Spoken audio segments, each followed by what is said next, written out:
Bon, chers amis, je pense que, comme moi, vous connaissez bien le jambon de Bayonne et vous appréciez ce jambon de Bayonne, un produit français, une tradition française de la gastronomie.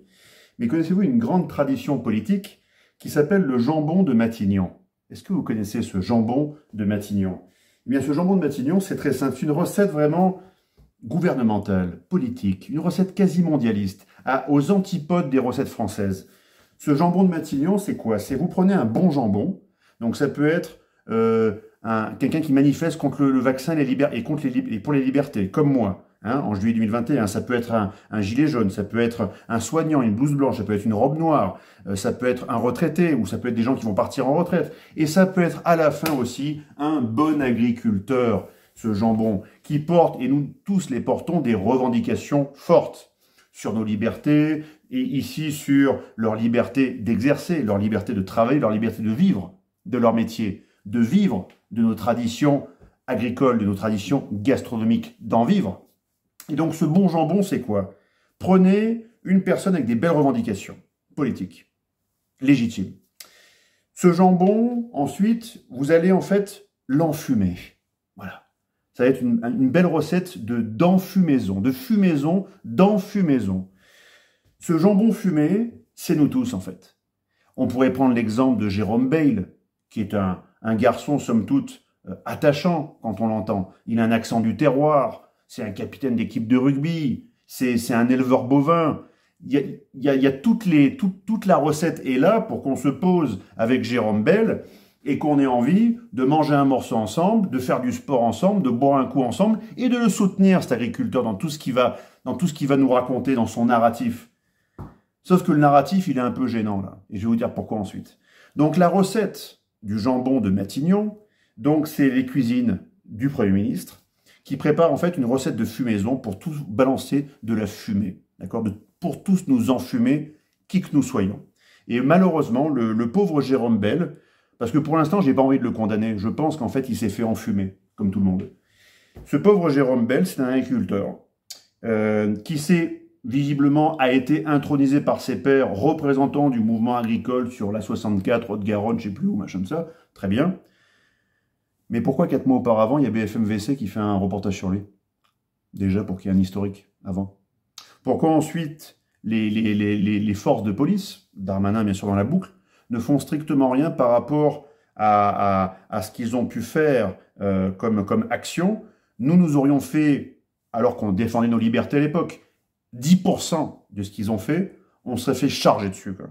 On serait fait gazer, on serait pris des coups de flashball pour 10% de tout ça. Et eux, ils peuvent le faire. Alors moi, je me suis dit, tiens, dans la semaine, c'est une sorte, en fait, de prudence politique par rapport au monde rural.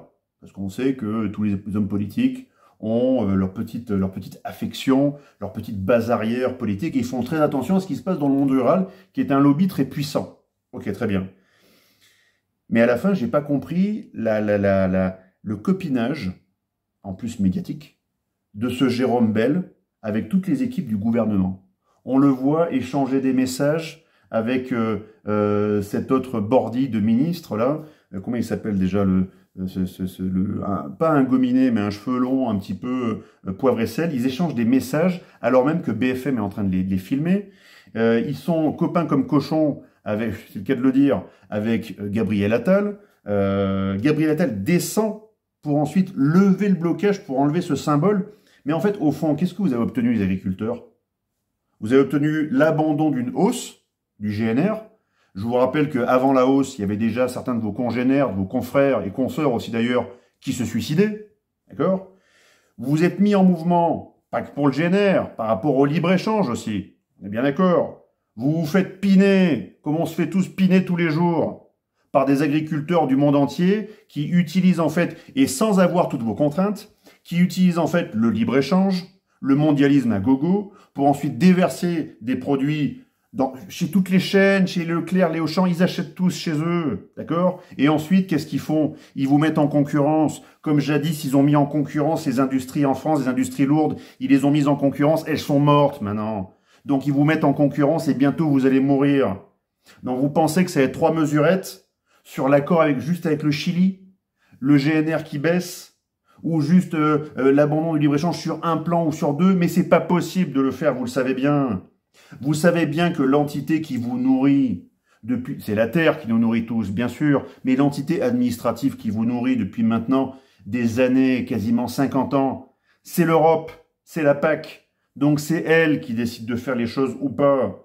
Donc tous nos héros et toute cette bande de bordis politiques à 95% homosexuels, il n'y avait aucune raison jusqu'ici que vous arriviez à vous entendre. On vous entendait encore il y a quelques jours monter sur votre tracteur et mourir, être prêt à prendre une balle dans la tête pour arriver jusqu'au bout de vos revendications. Et c'est quoi vos revendications? C'est un peu de GNR?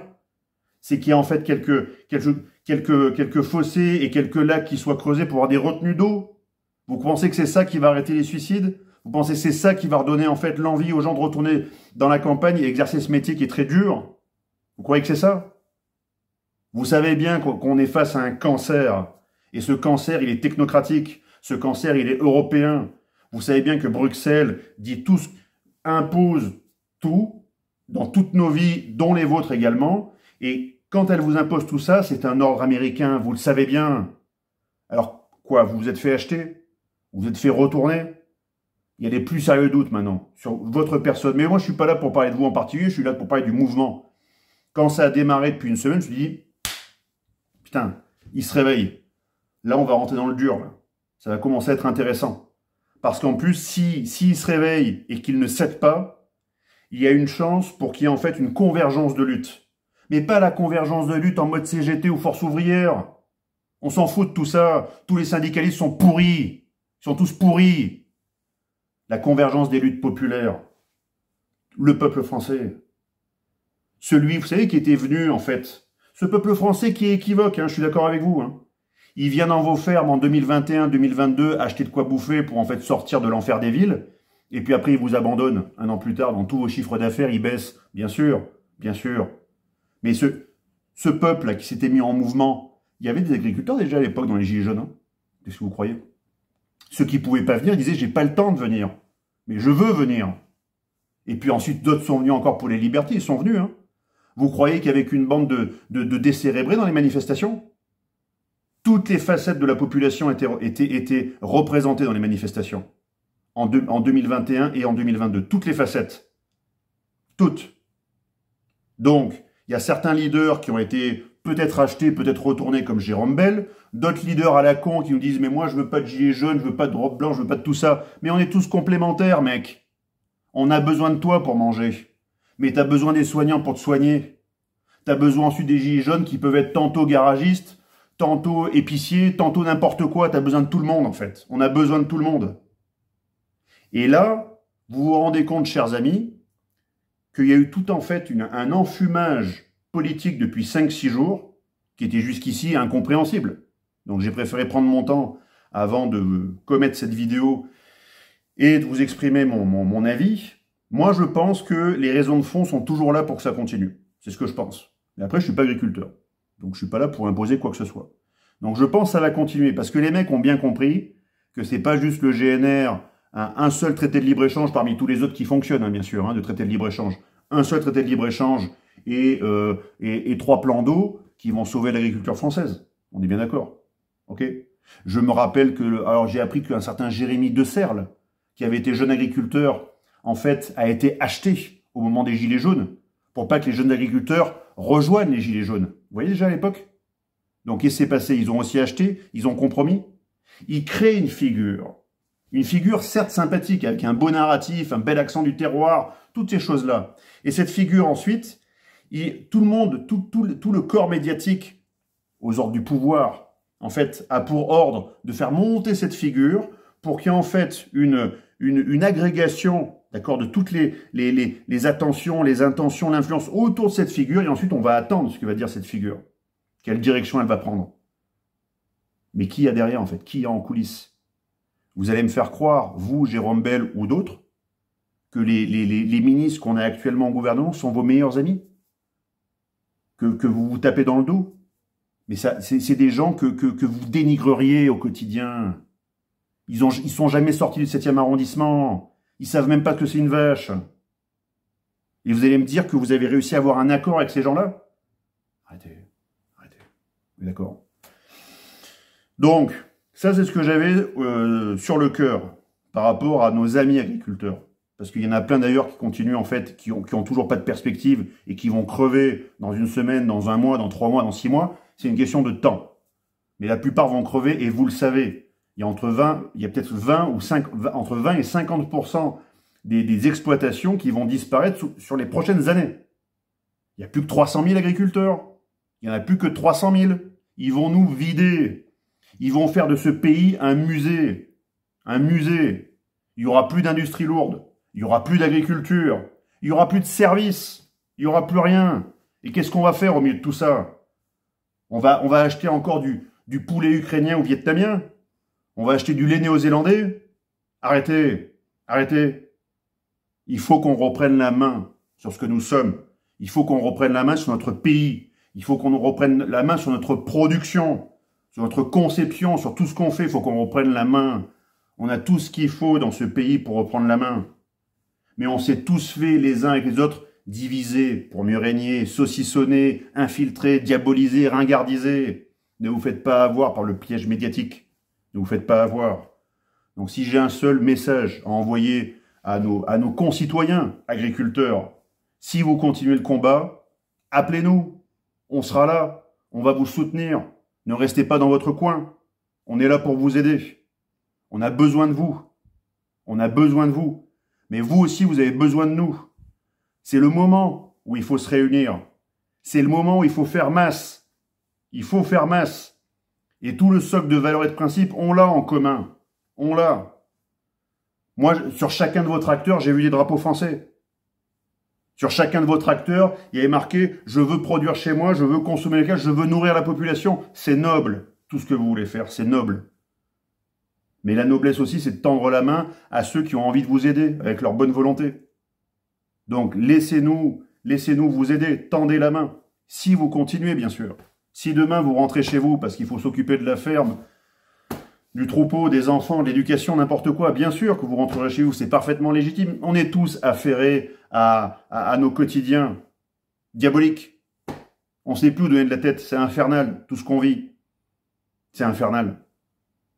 Mais si vous avez besoin d'un coup de main, on peut vous aider en logistique, on peut vous aider à vous acheter des choses en direct, recréer des liens d'achat direct local tout de suite, le plus vite possible. Faire en sorte de vous soutenir au niveau logistique. Si par exemple, je ne sais pas, vous avez des problèmes avec vos enfants ou problèmes avec votre ferme, différentes choses. On peut même créer, pourquoi pas, une cagnotte pour ensuite la répartir sur tous les points de blocage pour vous aider à tenir. Comme s'il y avait une caisse de grève, on peut faire tout ça. Mais demandez-le, demandez-nous. On ne peut pas s'auto-introniser représentant. Moi, je ne suis pas agriculteur, j'ai jamais eu ça de ma vie.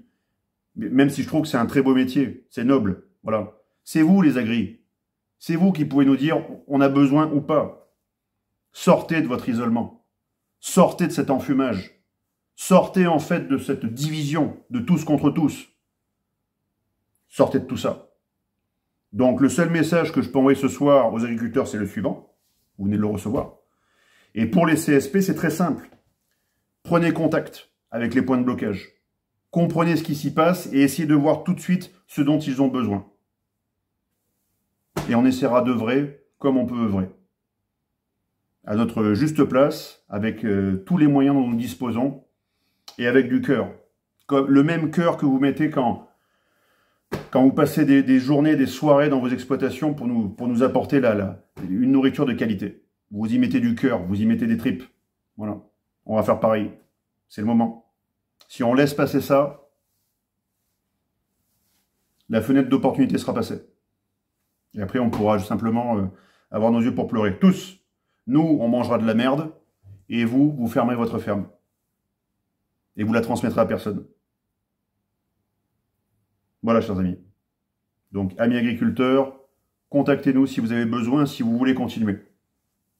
Membres du CSP, désignez quelqu'un dans chacun de vos CSP pour prendre contact avec les blocages autour de vous, pour recenser les besoins, pour nous organiser, encore une fois. Mais j'en appelle aux bonnes volontés. Simplement les bonnes volontés. Tous les autres, restez dans vos canapés. Restez dans vos certitudes. Restez dans votre splendide isolement. Restez dans tout ça. Voilà, chers amis. Je vous souhaite un bon week-end. et à très bientôt.